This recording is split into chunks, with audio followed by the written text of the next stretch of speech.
Okay, so what I've done is I've opened up a program called Dreamweaver that I use to modify the HTML and the CSS files. And I know that some of you may not have this program. Just keep in mind that HTML and CSS, they're regular text files, and you can modify them with a program such as Notepad. However, Dreamweaver is a little bit nicer because you can actually display the pages as you would see them on the internet, and then you can also modify them. So here on the screen I have the index.html file, and we can actually see how it would be displayed on a browser. And if I click here on the code, I can actually go into the code of the page itself. Okay, inside the header I have the declaration for my CSS file, and in here I have some conditions just in case I want to use the different CSS for either Internet Explorer or Firefox. And as you scroll down the page, you'll see the different things that we can modify on the page, such as the actual top links. It's very easy to add links. To add a link, you would do something like this. You can actually copy the page, and I'm using the pipe as a separator. So here we would do something like this, and when we look at the page, you can see here that the link was added. And the only other thing that you would do is that you would actually modify the page that it's going to be going to when you click on that link. So it's very easy to modify. And here is the actual content of the page. Again, it's very simple.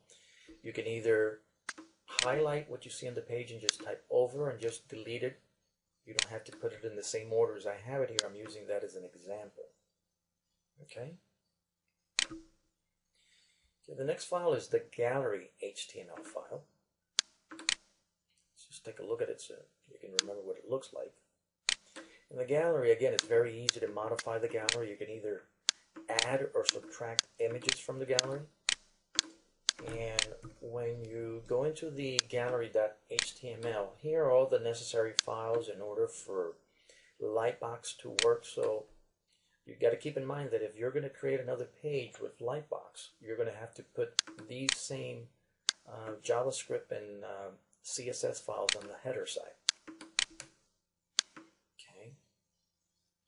So here we're looking at the actual images that are being called.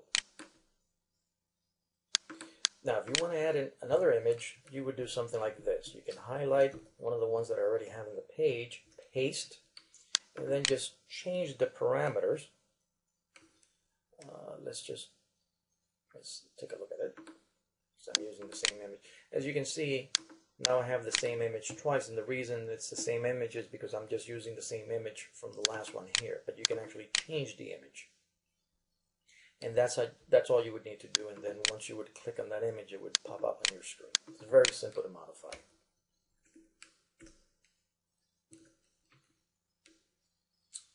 And then we have the contact page. This is where we have the Ajax enable form.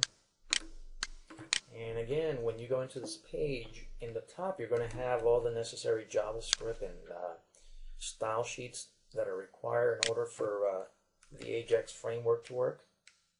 And just scroll down there. Okay, these are all the files that you need right here. Then at the bottom of the page, you're going to see the sample of the validation of that I'm doing. Okay, so these are all the validation. This is what forces a user to actually type values in the appropriate format inside your form. The last thing that you need to remember about the form is, let me just scroll up a minute, right here. Here you're going to have to actually put in the file that gets called when the form is submitted. So it could be something like this, or like this, or like this. Depends on what program you're using and depends on what you have on your website. Now, if you're not familiar with that type of server-side type action, there are a lot of samples on the internet, and as a matter of fact, I have another tutorial that you can look at that actually has a demo where you can actually send emails, and it has all the forms that you can download. Then the final file that we're going to be looking at is the style sheet. Again, when you go in here, you're going to see it's a text file, and you can modify all these values. You can change the colors around, you can change the font size, and there's all sort of things that you can do with this file. What I suggest is that you actually download the file and play around with it a little bit until you get it the way that you want it. Okay, finally what we're going to be doing is we're going to be showing you how to upload the files onto your website.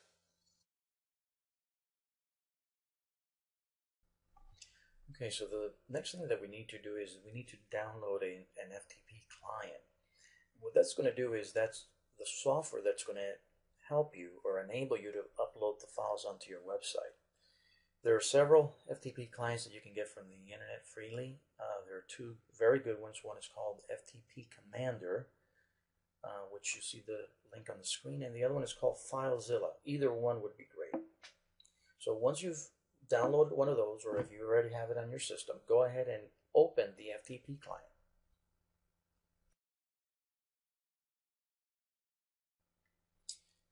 And once you've opened up the FTP client, you're going to have to set up the FTP server for that client. Now, you may want to look at the documentation for the actual client. They have plenty of those on their websites. So once I've done that, I've gone ahead and opened FTP Commander on my system. The next thing that you're going to be looking for is the actual public folder or directory on your site, and it's usually public HTML or underscore HTML. And the way that you put files onto your site is very simple. All you do is you click on the file on your left-hand panel and you drop it on the right-hand panel. And that's it. The file gets transferred onto your site. And that's the way that you would do all the other files.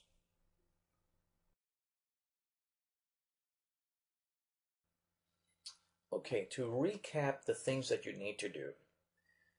The first thing, obviously, that you need to do is you need to download the sample website that I'm providing for you, and you can do that from controlnexus.com. The second thing that you would need to do is you need to modify that template to suit your needs.